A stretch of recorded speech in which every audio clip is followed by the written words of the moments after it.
The Israeli parliament consists of only 120 members. Shlomo Molla is one of them. It was an honor he couldn't have imagined growing up in his small agrarian village in Gondar, Ethiopia. We didn't know other Jews in the world because we do live in a very close Jewish experience in that village.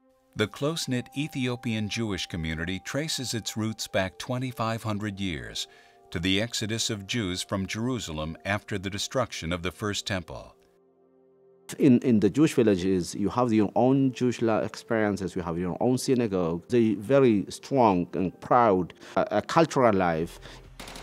Everything changed in 1974 when a revolution in Ethiopia brought the communists to power. Communist regime said no more practicing Judaism in Ethiopia. And the Ethiopian Jewish situation becomes very, very worse. And we do know that we don't have any future in that country, in Ethiopia. But Shlomo had heard rumors of a miracle, the existence of a modern Jewish state that would welcome immigrant Jews. Shlomo decided it was a dream he must pursue.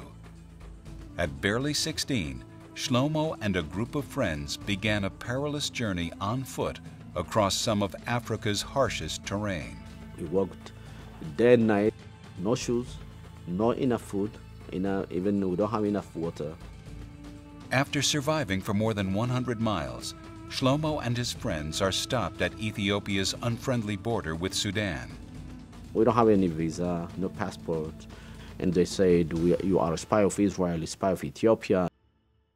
Shlomo is thrown in jail. He fears he will never see Israel or his family again. Months later, without warning, a guard releases Shlomo and his friends, and they are taken to one of Sudan's teeming refugee camps. Without money or food, they begin to despair. Waiting among the thousands, Shlomo is shocked when a stranger begins speaking to him in his native Amharic.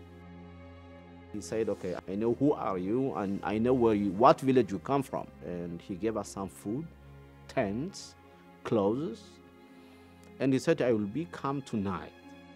That night, the man returns and brings them to trucks waiting in the darkness. They just started to drive. There is no roads, no light. And then after 4 or 5 hours drive, they brought us to the North Sudan. Suddenly, the trucks stop. Shlomo sees a commotion.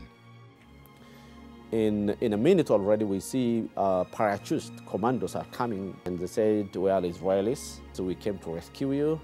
Don't afraid. We came inside the airplane, and they sang Havenu Shalom Aleichem in Hebrew. 4 hours flight, we landed in the Eretz Israel. Unbelievable. I cry, I kiss the land. Shlomo's rescue was part of the first wave of a decade-long and successful mission to bring all the Ethiopian Jews to Israel. Even though Shlomo had traveled hundreds of miles, as well as from ancient times to modern, his journey was actually just beginning. I started my life in Israel from zero. Zero Hebrew language, zero education, and it was very difficult. I do go to high school and to the university, and then later on I served for the Israeli military as an officer, and they said, that is, now I'm Israeli. He began to work at an absorption center, helping other immigrants adjust to life in their new nation. I do say, okay, I am now professional. I have to go to work from the place that I can help more to support for the new immigrants, not only for the Ethiopians. But more things were in store for Shlomo. Then Prime Minister Ariel Sharon tapped him to run for the Knesset in his new Kadima party. Shlomo sees Israel's legislature as a microcosm of the nation's diverse society. It's an amazing country because we have here 120 Knesset members, and only from the former Soviet Union new immigrants we can find more than 18 Knesset members. You can find 3 or 4 Druze Knesset members. You can find Israeli, native Israelis. You can find Israelis who born in Morocco or Tunis. But for all its diversity, Israel's strength is its common Jewish identity. We have, for all of us individually, we have a different culture or background. We like to keep that, but we need to build a common life.